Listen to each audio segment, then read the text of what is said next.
প্ৰমাণ আজি আপোনালোকে এই মহিলাসকলৰ উপস্থিতিৰ প্ৰমাণ কৰিছে যে 26ত আমাৰ 100% চৰকাৰ গঠন হ'ব আৰু চৰকাৰ গঠন হোৱাৰ পিছতহে আমাৰ অসমত শান্তি ঘূৰি আহিব।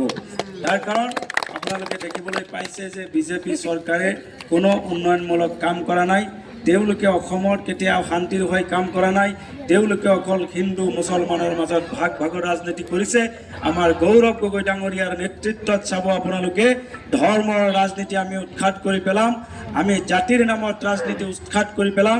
আমি অসমত আমি উন্নয়নৰ হৈ ৰাজনীতি কৰিম।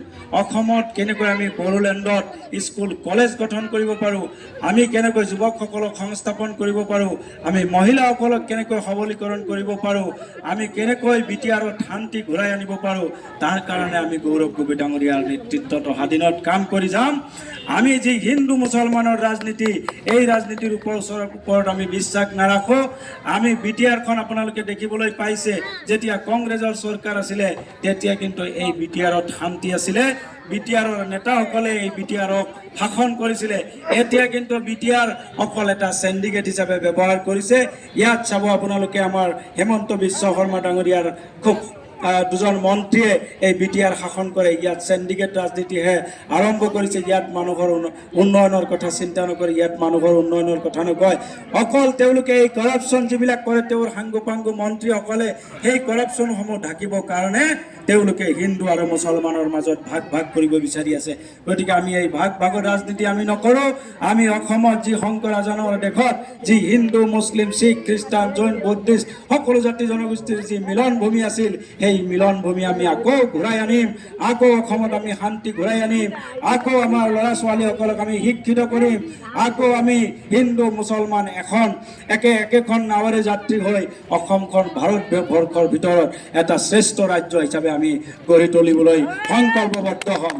শ্ৰদ্ধাৰ ৰাইজসকল, আপোনালোকে দেখিবলৈ পাইছে হেমন্ত বিশ্ব শৰ্মা ডাঙৰীয়াই কোনো উন্নয়নমূলক কামৰ কথা নকয়।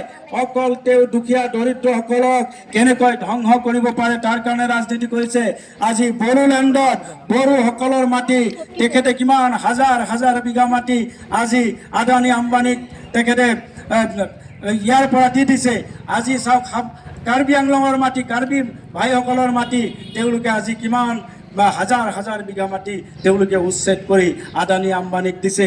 আজি সংখ্যালঘুসকলক ক'ৰবাত উচ্ছেদ কৰিছে, ক'ৰবাত মাদ্ৰাছা ভাঙিছে, মছজিদ ভাঙিছে, ক'ৰবাত উচ্ছেদ কৰিছে। তাৰ বাহিৰে এই হিমন্ত বিশ্ব শৰ্মা ডাঙৰীয়াই ৰাজনীতি কৰা নাই।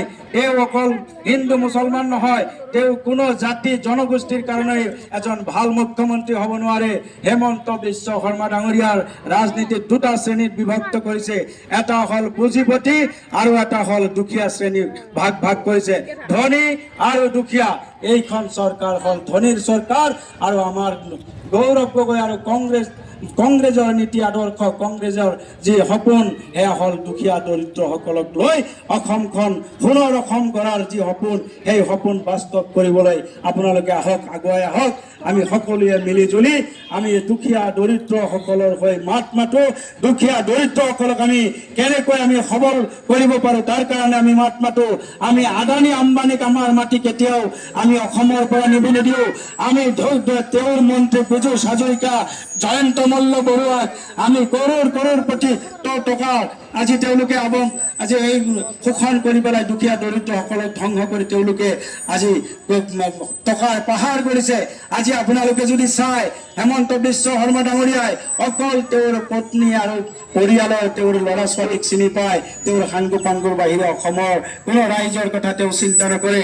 তেওঁৰ পত্নীৰ নামত কিমান হাজাৰ হাজাৰ বিঘা মাটি, যিমান আজি আপোনালোকে চাহ বাগিচা দেখিছে উজনি অসমৰ, সেই উজনি অসমৰ চাহ বাগিচা আজি তেওঁৰ পত্নীৰ নামত। গতিকে মই সকলোকে অনুৰোধ কৰিম, আজি গৌৰৱ গগৈ ডাঙৰীয়াৰ নেতৃত্বত আপোনালোকে দেখিবলৈ পাইছে উজনি অসমত শিলদল ভাঙি আজি সকলো জাতি জনগোষ্ঠীৰ মানুহ ওলাই আহিছে। আৰু তেওঁলোকে এটাই বিচাৰিছে যে আমি ধৰ্মৰ নামত ৰাজনীতি কৰিব নিবিচাৰোঁ, আমি জাতিৰ মাজত ভাগ ভাগ কৰিব নিবিচাৰোঁ। অসমখন আমি এখন প্ৰগতিশীল আৰু অসম এখন ভাৰতবৰ্ষৰ ভিতৰত শ্ৰেষ্ঠ ৰাজ্য হিচাপে আমি যাতে গঢ়ি তুলিব পাৰোঁ, সেই সংকল্প সংকল্প লৈ অসমৰ হিন্দু মুছলিম শিখ খ্ৰীষ্টান সকলো জাতি জনগোষ্ঠীৰ মানুহ ওলাই আহিছে। চাব আপোনালোকে অহা 26ৰ যি নিৰ্বাচন হ'ব, এই নিৰ্বাচনত চাব আপোনালোকে আমি কমেও 80টা সিট পাই পেলাই কংগ্ৰেছৰ চৰকাৰ গঠন কৰিম। আৰু তাৰ পিছত চাব আপোনালোকে এই আদানী আম্বানী নহয়, তাৰ পিছত চাব অসমৰ দুখীয়া দৰিদ্ৰ সকলো জাতি জনগোষ্ঠীক লৈ আমি কেনেকৈ অসমৰ মানুহক শান্তি ঘূৰাই আনিব পাৰোঁ, শান্তিত ৰাখিব পাৰোঁ, তাৰ কাৰণে আমি কংগ্ৰেছ দলে কাম কৰি যাম। গতিকে মই এইখিনি কথা কৈ মই মোৰ বক্তব্য সামৰিছোঁ। আমাৰ জিলা কংগ্ৰেছৰ সভাপতি আছে, তেখেতক মই দুআষাৰ ক'বলৈ অনুৰোধ কৰিছোঁ।